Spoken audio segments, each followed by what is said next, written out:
Hello everyone, M&C Education welcomes you all. M&C Education में आप सबों का बहुत बहुत स्वागत. Today in this program of General Intelligence and Reasoning, we will discuss a series which is SSC CGL Previous Years General Intelligence and Reasoning Series, Set 13 out of 25. आज जो हम आज के इस जनरल इंटेलिजेंस एंड रीजनिंग के programme में जो हम देखने जा रहे हैं वो है एसएससी सीजीएल प्रीवियस ईयर्स, पुराने साल में आए हुए क्वेश्चंस को देख रहे हैं, जो कि कर्मचारी चयन आयोग संयुक्त स्नातक परीक्षा जो टायर 1 परीक्षा हुई थी, जिसका कि डेट जो है 5 मार्च 2020 और टाइम 10 बजे से 11 बजे सुबह था. उसके 10 क्वेश्चंस हम देखने जा रहे हैं, 10 क्वेश्चंस हम डिस्कस करने जा रहे हैं. तो आइए इस सेशन की शुरुआत करते हैं. ये मानसिक क्षमता के प्रश्न हैं. तो आज का पहला क्वेश्चन है, 4 अक्षर समूह दिए गए हैं जिनमें से 3 किसी न किसी तरह समान हैं और 1 असमान है. उस असमान अक्षर समूह का चयन करें. ठीक है, तो आपके पास क्या है, 4 अक्षर समूह दिए गए हैं. देखिए ये ऑप्शंस में जो है वो 4 अक्षर समूह दिए गए हैं. तो ये किस तरह से रिलेटेड हैं? 3 किसी न किसी तरह समान हैं और 1 असमान है. उस असमान अक्षर समूह का चयन करना है हमें. तो हम जो है यहाँ पर देखते हैं कि ये आखिर कैसे बन रहे हैं. तो हम जो है अल्फ़ाबेट्स को पहले लिख लेते हैं. ABCDEFGHIJKLMNOPQRSTUVWX Y और Z. ठीक है, तो ये ऐसे हमने लिख लिया. उसके बाद हम देखते हैं कि Z से C, तो Z है यहाँ पर. फिर अगर हम ऐसे ही चलें तो Z के बाद फिर अगर पूरा एक सर्कल पे हमने ABCD से Z तक लिखा हुआ है, तो फिर क्या होगा कि जो सर्कल में अगला होगा वो A होगा, फिर B होगा, फिर C होगा, इस तरह से बढ़ेगा. तो आप देखिए Z के बाद हम 1 2 2 स्किप कर रहे हैं तो हमें C मिल रहा है. ठीक है, उसके बाद C है, फिर D और E 2 ये स्किप करेंगे तो आपको F मिल जाएगा. ठीक है, ये समझ रहे हैं. यहाँ पर Z है, फिर C है, फिर F है, तो फिर 2 स्किप करने के बाद I आ जाता है, तो ये I आ गया. तो मतलब ये क्या हुआ कि ये जो इनके जो लेटर्स हैं वो 2 स्किप करने के बाद मतलब 3rd लेटर लिया गया है इसमें. ठीक है, शुरुआत वहीं से होगा जैसे Z से है. यहाँ पर J से शुरू करते हैं. J से शुरू करके 2 अगर हम स्किप करेंगे तो M आ जाएगा, तो यहाँ पर M है. फिर N O छोड़ दिया तो P आ गया, तो देखिए यहाँ P है. फिर Q R और S आ गया, तो ये भी सही है. मतलब ये भी 2 लेटर्स को स्किप करने से बन रहे हैं. अब देखते हैं ORUX में क्या है. O यहाँ पर है, 1 2 तो R ही आ रहा है. ठीक है, फिर 2 स्किप करा तो U आ गया, ये भी ठीक है. फिर VW को स्किप किया तो X आ गया, ये भी सही है. यानी कि हमारा यही ऑप्शन सही होगा. फिर भी हम चेक कर लेते हैं, मतलब ये वाला जो है ये बाकी 3 से भिन्न है, ये हमें पता चल गया. ठीक है, लेकिन फिर भी हमें चेक करना चाहिए. तो यहाँ पर देखते हैं P है यहाँ पर. ठीक है, तो QRS ये तो सही है, बिल्कुल भी S ही है यहाँ पर. फिर TUV V भी सही है. फिर W और X मतलब यहाँ पर एक ही स्किप किया गया है. ठीक है, तो इस तरह से ये ऑप्शन हमारा करेक्ट हो जाएगा. समझ में आई बात? तो इसमें बेसिकली यही है, अल्फ़ाबेट से जब रिलेटेड होते हैं तो आपको ABCD से लेके पूरे जो 26 अल्फ़ाबेट्स हैं वो सारे लिखकर अगर हम करें तो वो ज़्यादा आसानी से आ जाते हैं हमें, ठीक है। तो जैसे ये आपको ना तो समझने में दिक्कत आई होगी, आप भी इसी तरह से करें और कोशिश करें कि आप जो है ये 13 लेटर्स 13 अल्फ़ाबेट्स पहली रो में और बाकी ये जो है 13 इस रो में लिखें और इस तरह से लिखें, सर्कल की तरह लिखें, ताकि आपको कैलकुलेशन में ये दिक्कत ना हो कि कौन कितने के बाद आ रहा है, क्या आ रहा है। ऐसे तो हम एक लाइन में भी लिख सकते हैं, पर 26 थोड़ा ज़्यादा हो जाता है, इसीलिए 13 में ब्रेक करके लिखें तो वो ज़्यादा आसानी से आपको समझ में आ जाएगा, ठीक है। ऐसे तो ये आपके ऊपर डिपेंड करता है कि आप किस तरह से लिख के करना चाहते हैं। कई लोग तो फिंगर्स पे ही काउंटिंग कर करके निकाल लेते हैं आंसर, तो आप भी कोशिश कीजिए कि फिंगर पे अगर काउंटिंग हो जाए तो वो बेटर ऑप्शन है मेरे हिसाब से। तो क्वेश्चन नंबर 2 देखते हैं। दिए गए पैटर्न का ध्यानपूर्वक अध्ययन करें और उस संख्या का चयन करें जो प्रश्न चिन्ह क्वेश्चन मार्क की जगह पर आ सकती है।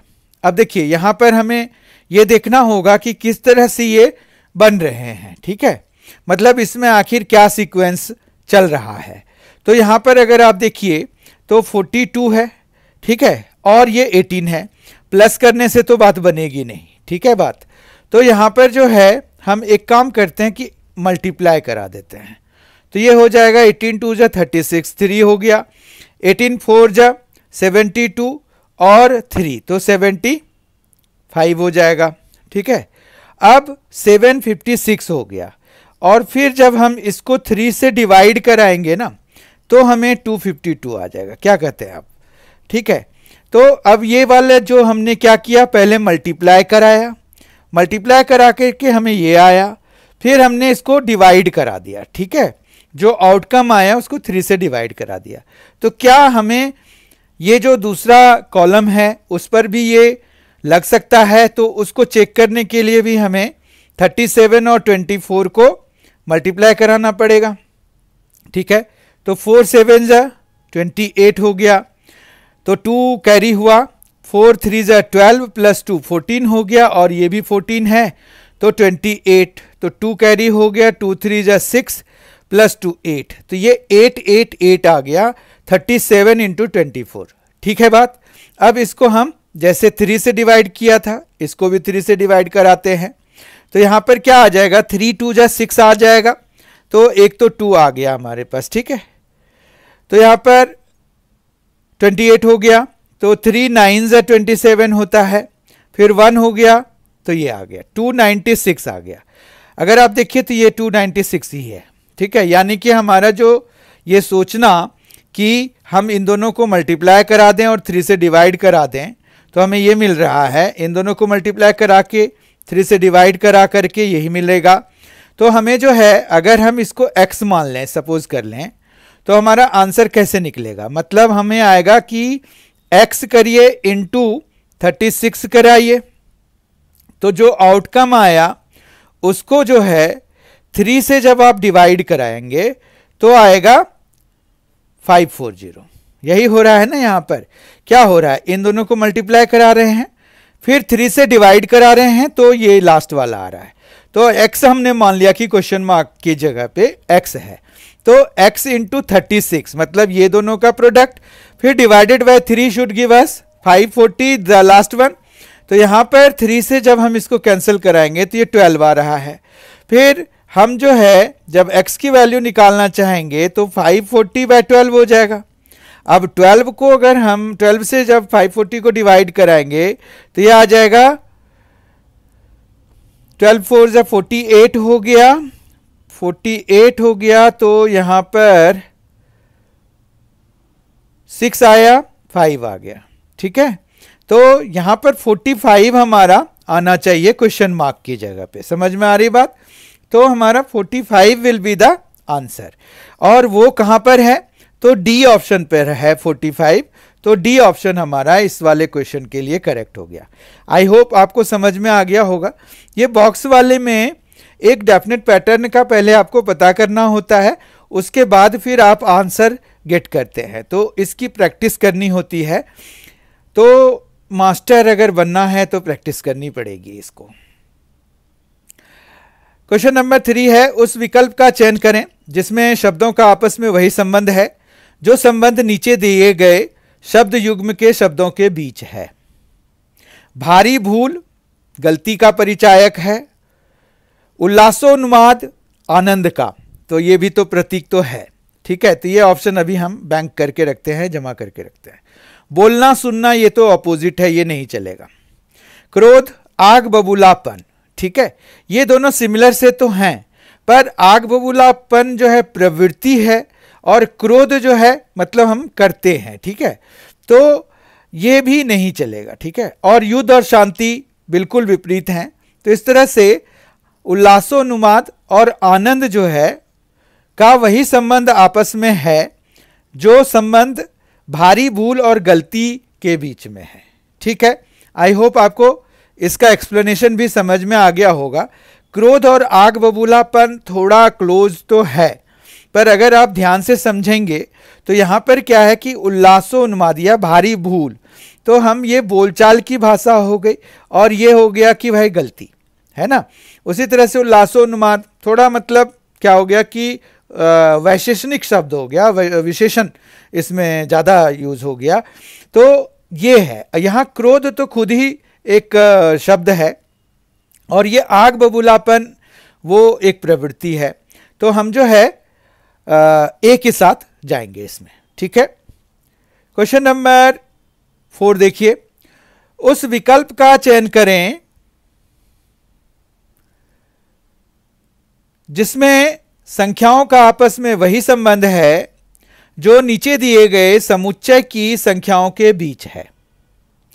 ये समुच्चय मतलब सेट हो गया एक तरह से, जो ये सेट ऑफ नंबर्स हैं, तो इसमें हमें देखना पड़ेगा कि ये 13 और 65, तो 13 से हम 65 कैसे ऑब्टेन कर सकते हैं, फिर या तो 65 से हम इसको ऑब्टेन करेंगे या फिर 13 से करेंगे। तो अगर आप देखिए तो 13 इंटू 5 जो है वो होता है 65, ठीक है, और जबकि 13 इंटू 9 होता है हमारे पास 117। तो ठीक है, हमें एक रिलेशन तो मिल ही गया कि इनके नंबर्स जो है इस तरह से कैलकुलेटेड हो रहे हैं कि जब हमें सेकेंड नंबर गेट करना है तो हमें 5 मल्टीप्लाई करना है, जब हमें थर्ड नंबर गेट करना है तो हमें 9 से मल्टीप्लाई कराना है, ठीक है बात। तो ऐसा ही संबंध हम बाकियों में ढूंढने का प्रयास करते हैं। तो यहां पर 15 है, 15 इंटू 5 कराते हैं तो 75 आता है, बिल्कुल सही बात है, और 15 इंटू 9 कराते हैं तो 135 आ जाता है, तो ये ऑप्शन तो हमारे पास करेक्ट हो गया। बाकियों में देखते हैं, 17 into 5 is 85, but 17 into 9 is 153 ना कि 163, तो ये नहीं चलेगा। 14 इंटू 5 इज 70 इज ओके। फिर 14 इंटू 9 ये नहीं आएगा क्योंकि 9 4 36 हो जाता है, और ऐसे भी 49 आपका 126 होता है, 127 दिया हुआ है, तो ये भी नहीं चलेगा। 126 होता तो आ जाता। 12 इंटू 5 60 होता है, ये नहीं चलेगा। मतलब हमारे पास ए ऑप्शन इसके लिए करेक्ट हो गया, क्योंकि ए में ही वो गुण हैं जो इनके नंबर्स के बीच में हैं, वही संबंध हैं संख्याओं का आपस में, वही संबंध हैं जो इस वाले सेट में है वही इस वाले सेट में है। तो इस तरह से फोर्थ क्वेश्चन का ए ऑप्शन करेक्ट हो जाएगा। क्वेश्चन नंबर 5, किसी निश्चित कूट भाषा में यू को सी लिखा जाता है, के को एच लिखा जाता है, एल को यू लिखा जाता है, एन को ई लिखा जाता है, एस को एल लिखा जाता है, ई को के लिखा जाता है, सी को एन लिखा जाता है। उस भाषा में के एन यू सी के एल ई एस को क्या लिखा जाएगा? बहुत ही इंटरेस्टिंग क्वेश्चन है। देखिए, अगर आप तो यहां पर के है तो हम देख लेते हैं ना कि के को हम क्या लिख रहे हैं। के को हम लिख रहे हैं एच, ठीक है। एन को हम क्या लिख रहे हैं, तो एन ढूंढिए। एन को ई लिखा जाता है तो एन को ई लिख दिया। फिर यहां पर यू है तो यू देखिए, यू को सी लिख रहे हैं तो हम सी लिख देंगे। फिर आ जाता है सी, सी को हम क्या लिख रहे हैं, लेट अस सी, सी को हम एन लिख रहे हैं तो एन आ जाएगा। फिर के है, के को हम क्या लिख रहे हैं, एच लिख रहे हैं, ठीक है। फिर एल, एल को हम क्या लिख रहे हैं, यू लिख रहे हैं, ठीक है। फिर ई को हम क्या लिख रहे हैं, लेट अस सी, ई को हम क्या लिख रहे हैं, ई को हम के लिख रहे हैं, ठीक है। और एस को हम क्या लिख रहे हैं, एस को हम एल लिख रहे हैं, ठीक है। अब ऑप्शन से वेरीफाई कर लेते हैं। H E C N H, H E C N H U K L, पहला ही ऑप्शन सही हो गया, ठीक है। तो हमें बाकियों को चेक करने की आवश्यकता नहीं है, ठीक है। बाकियों में कुछ ना कुछ तो डिफरेंट है ही हमारे पास, ठीक है। अब जैसे यहाँ पर देखिए एल के हो गया है, यहाँ पर एच एल हो गया, यहाँ एन एल हो गया, तो ये सभी नहीं मैच कर रहे हैं, सीधी सी बात है। सामने के जितने भी कुछ भी हो जाएं उससे तो कोई फ़र्क नहीं पड़ेगा। हमने ये बनाया था, ये फ्रेम किया था कि अगर हम इस कूट भाषा के हिसाब से चलें, जो रूल है उसके हिसाब से चलें, तो हमें ये मिल जाएगा, ठीक है। तो हमें ये मिल गया, इसके हिसाब से फर्स्ट ऑप्शन हमारा करेक्ट हो गया। क्वेश्चन नंबर 6 देखते हैं। उस विकल्प का चयन करें जिसका तीसरे शब्द से वही संबंध है जो दूसरे शब्द का पहले शब्द से है। मंत्री, परिषद है, नाविक, तो कप्तान, जहाज, समुद्र, चालक दल, क्रू। देखिए मंत्री और परिषद में क्या संबंध है। मंत्री और परिषद में यह है कि मंत्री के ग्रुप को हम परिषद कहते हैं, मंत्री परिषद कहते हैं ना। तो नाविक है तो नाविक के ग्रुप, अब कप्तान तो एक इंडिविजुअल पर्सन हो गया, जहाज तो जिस पर कि वो होंगे, या नाविक तो एक अलग ही हो गया, समुद्र अब जहां पर वो ऑपरेट कर रहे होंगे। तो चालक दल इसमें सबसे सुटेबल है, तो हमें जो है चालक दल के साथ चलना चाहिए, ठीक है। तो नाविक का क्या हो जाएगा, चालक दल हो जाएगा, क्रू मेंबर्स हो जाएंगे, ठीक है। तो जिस तरह से मंत्री और परिषद आपस में संबंधित हैं, उसी तरह से नाविक और चालक दल जो है आपस में संबंधित हैं, वही संबंध रखते हैं, ठीक है। Question number 7। 4 शब्द दिए गए हैं जिनमें से 3 किसी ना किसी तरह समान हैं और एक असमान है। उस असमान शब्द का चयन करें। बहुत इजी होते हैं ये क्वेश्चंस, प्रोवाइडेड कि आप अच्छी तरह से इंटरप्रेट कर सको और आपके वर्ड मीनिंग जो है अच्छे होने चाहिए, वोकाबुलरी जिसको कहते हैं वो अच्छा होना चाहिए, मतलब शब्दकोश का ज्ञान आपको होना चाहिए। तो यहाँ पर है अभाव, दरिद्रता, कंगाली, समृद्धि। इसमें सबसे डिफरेंट जो है वो कौन सा है, ये हमें चूज करना है। अभाव है, दरिद्रता है, कंगाली है, समृद्धि है। इसमें से सबसे अलग, सबसे डिफरेंट कौन सा है, ये हमें बताना है। तो इसमें सबसे डिफरेंट तो समृद्धि है। समृद्धि मतलब होता है खुशहाली, समृद्धि मतलब होता है कि जब किसी तरह का कोई प्रॉब्लम ना हो। यहाँ पर अभाव, दरिद्रता और कंगाली प्रॉब्लम्स को ही दिखा रहे हैं, तो इस तरह से 7th का जो है डी ऑप्शन करेक्ट हो जाएगा, ठीक है। क्वेश्चन नंबर 8 देखते हैं।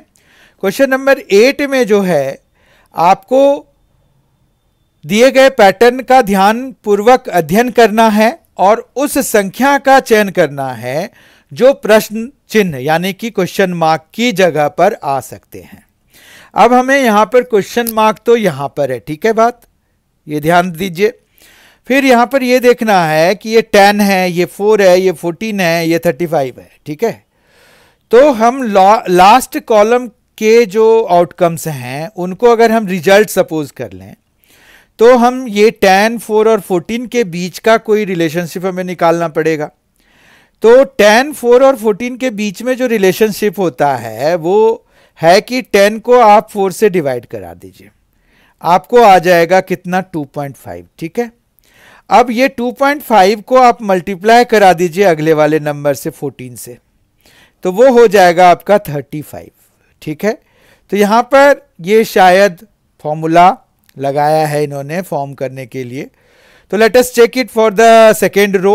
ये फर्स्ट रो का हमने चेक कर लिया, let us see it on the second row. तो सेकेंड रो में हमने 15 डिवाइडेड बाय 3 कर दिया, तो ये आ गया 5, ठीक है। अगला नंबर है 5, इसको मल्टीप्लाई करा दीजिए 5 से, तो ये 25 आ रहा है। मतलब ये देखिए ये सही आ गया, ये भी सही आ गया था, 35 आया था, ये 25 आ गया। तो यानी कि हमारा फॉर्मूला फिट बैठता दिख रहा है, लेकिन जब तक कि ये थर्ड रो कंफर्म नहीं होगा तब तक हम नहीं कह सकते कि हाँ फोर्थ रो को भी हम ऐसे बना लें। यहाँ पर 14 है और 7 है। 14 को अगर हम 7 से डिवाइड कराएंगे तो हमें मिलेगा 2। 2 को जब हम 6 से मल्टीप्लाई कराएंगे तो हमें मिलेगा 12। ठीक है, तो ये 12 आ गया। ओके, फिर हमारे पास यहाँ पर 18 है, क्वेश्चन मार्क है, 8 है, 16 है। यानी कि हमारा जो फॉर्मूला है वो फिट आ गया कि पहले को हम दूसरे से डिवाइड कराएंगे, जो आउटकम आएगा उसको हम तीसरे से मल्टीप्लाई कराएंगे, ये हमारा रिजल्ट आ जाएगा। ठीक है, क्या क्या है? 18 है जैसे, उसमें अब क्वेश्चन मार्क की जगह पे आप x मान लीजिए। इसका ये हो गया कि इक्वेशन अगर हम बनाने जाएं तो 18 डिवाइडेड बाय x हो गया, और जो आउटकम आएगा उसको 8 से मल्टीप्लाई कराएंगे तो वो हमें 16 के बराबर आना चाहिए। यही हो गया ना, देखिए आप यही कर रहे हैं, डिवाइड करा रहे हैं, थर्ड वाले से मल्टीप्लाई करा रहे हैं और आपको ये फोर्थ नंबर मिल जा रहा है। तो ये फोर्थ नंबर मिल जाना चाहिए। अब यहाँ पर इंटू है, 8 उधर चला जाएगा, तो यहाँ पर 18/x जो है वो इक्वल टू कितना हो जाएगा? 16/8 हो जाएगा। अब 16/8 को आप 2 लिख सकते हैं। ठीक है, तो ये आ गया। अब ये x इधर और ये 2 इधर लाके डिवाइड करा देंगे तो x की वैल्यू यहां से 9 हमें मिल रहा है। ठीक है, आप अगर देखिए तो x की वैल्यू कितनी मिल रही है? 9 मिल रही है। अगर आप इसको सॉल्व करेंगे तो देखिए 18/x है और इज इक्वल टू यहां पर 2 है। ठीक है, तो 2 से भी 9 टाइम्स में कैंसिल हो जाएगा और ये x इधर आ जाएगा। समझ में आ गया होगा ये कैलकुलेशन। तो इस तरह से x की जगह पे कितना आना चाहिए? 9 आना चाहिए, मतलब क्वेश्चन मार्क की जगह पे 9 आ जाएगा। तो बी ऑप्शन हमारा करेक्ट हो गया। ठीक है, क्योंकि 18 को जब हम 9 से डिवाइड कराएंगे तो हमें जो क्वोशिएंट है वो 2 आएगा। 2 इंटू 8 करा रहे हैं तो 16 आ रहा है। समझ में आ गई बात? तो 8th क्वेश्चन का जो करेक्ट ऑप्शन है वो है बी 9। ठीक है, क्वेश्चन नंबर 9 पे आ रहे हैं हम। ये सेकेंड लास्ट क्वेश्चन है इस सेशन का। निम्नलिखित श्रृंखला में प्रश्न चिन्ह क्वेश्चन मार्क की जगह आने वाले अक्षर समूह का चयन करें।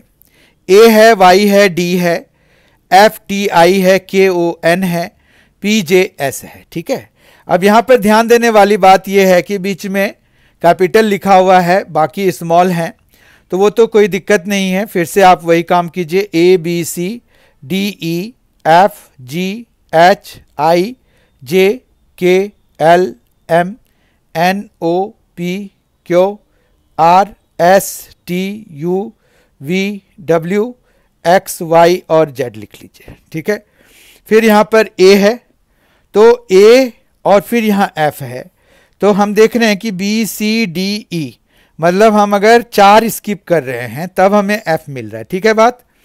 फिर हम देखते हैं क्या हमें अगला भी के, यहाँ एफ से के पहुंचने में 4 हमें स्किप करना होता है क्या? तो 1 2 3 4 बिल्कुल 4 ही स्किप कर रहे हैं तभी हमें के मिल रहा है। अब के से हम अगला पी में पहुंचने के लिए क्या 4 स्किप करेंगे? 1 2 3 4, तो 4 स्किप किया तो पी आ गया। बिल्कुल सही है, पी।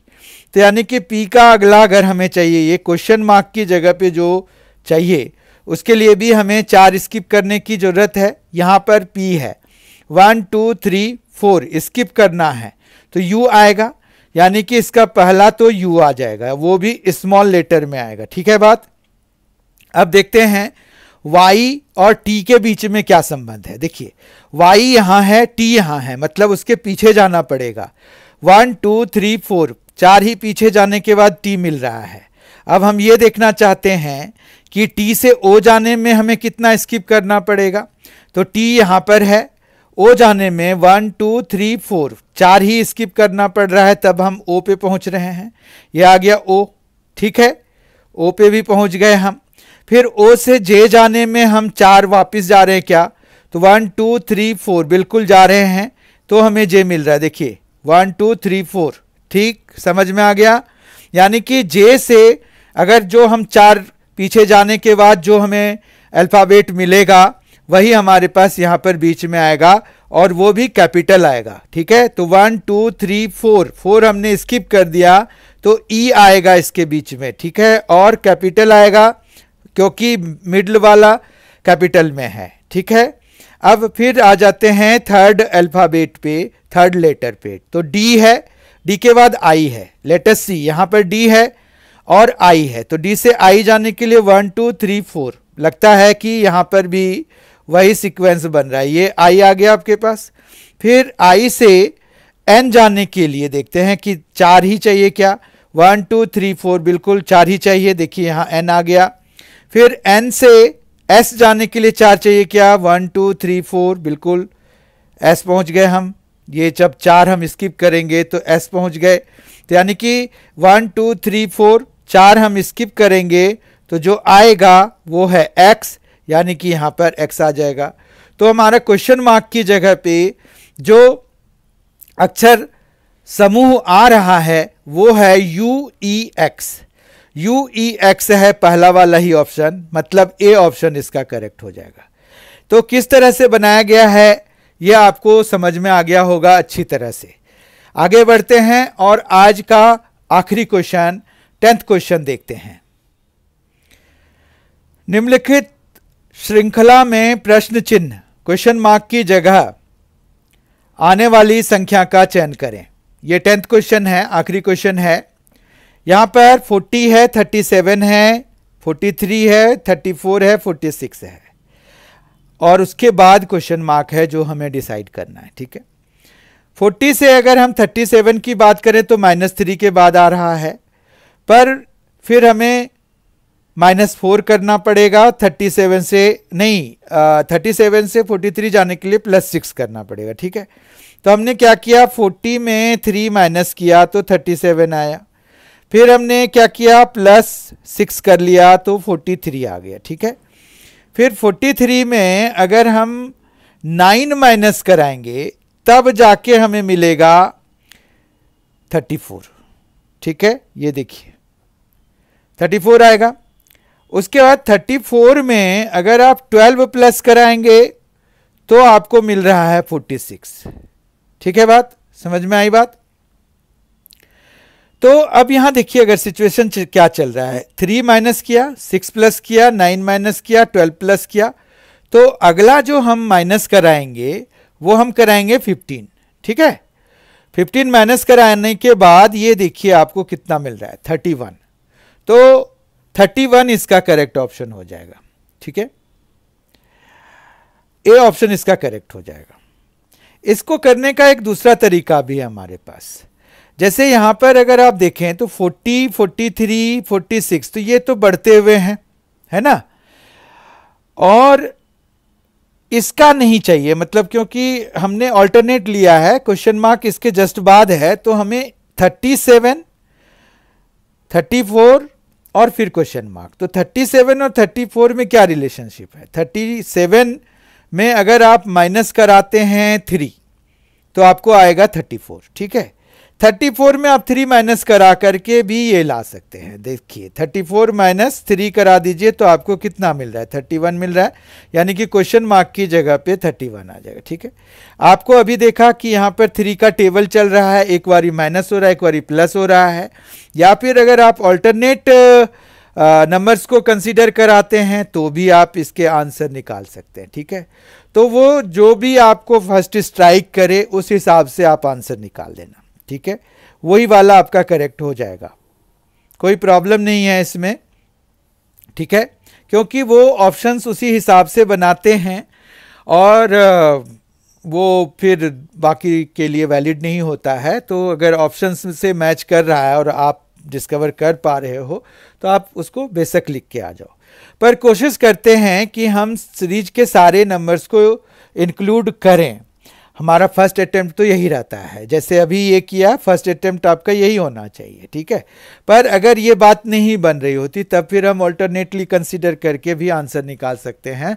वहाँ पर से भी अगर हमें कोई अच्छा सा आंसर आ रहा है और वो ऑप्शन से मैच कर रहा है तो there is no problem, no problem, not at all, ठीक है। इस तरह से आज हमने general intelligence and reasoning series का 13th सेट कर लिया। बहुत ही जल्द मैं आपके सामने में इसका 14th सेट लेके प्रस्तुत होऊंगा। आज जो क्वेश्चंस थे वो वर्बल क्वेश्चंस थे, तो in the next set I will try to include as many as non-verbal questions. So I request you please be there. Thank you for being with us. Thanks a lot. Enjoy yourself and be very well prepared for the examination. और अगर आपने अभी तक MNC education को subscribe नहीं किया है, please do so. Press the bell icon also so that you get all the notifications for all the upcoming videos. There are so many in the lineup. बहुत सारे videos आने हैं, तो इसलिए MNC एजुकेशन को प्लीज सब्सक्राइब कीजिए और bell icon भी दबा दीजिए और उसमें ऑल ऑप्शंस ओपन रखिए ताकि आपको हर एक तरह का जो नोटिफिकेशन है वो मिले। और इसमें जो है आप जब सब्सक्राइब कर लेंगे तो आपके पास जो है प्लेलिस्ट जाके आप विजिट कर सकते हैं। प्लेलिस्ट में हमारे पास जो है जीके के लिए अलग से प्लेलिस्ट बना हुआ है, जनरल साइंस के लिए, जनरल नॉलेज के लिए, जीके मतलब जनरल नॉलेज के लिए अलग से बना हुआ है, जनरल साइंस के लिए अलग से बना हुआ है, जनरल इंटेलिजेंस एंड रीजनिंग के लिए अलग से बना हुआ है, क्वांट के लिए अलग से बना हुआ है, क्वांटिटेटिव एंड एप्टीट्यूड के लिए, न्यूमेरिकल एबिलिटी या जनरल मैथ्स के लिए अलग से बना हुआ है। बहुत सारे वीडियोज आ चुके हैं, बहुत सारे लाइनअप में हैं, बहुत सारे तैयार हो रहे हैं। और हम जो है reasoning, general intelligence and reasoning का और क्वांटिटेटिव एप्टीट्यूड का चैप्टर वाइज लेकर आने वाले हैं बहुत ही जल्द, ताकि कोई भी स्टूडेंट को कहीं और जाने की ज़रूरत ना पड़े। वो सारे जितने भी उनकी ज़रूरत है वो सारे यहाँ से ही कॉम्पिटिटिव एग्जामिनेशंस के लिए फुलफिल हो जाएं। इसलिए I request you to subscribe this channel and like this video if you think it deserves a like, and share it with your friends in the study groups so that many of you can get benefit out of it. Thank you so much for being with us, well prepared for all the upcoming examinations. Thanks a lot.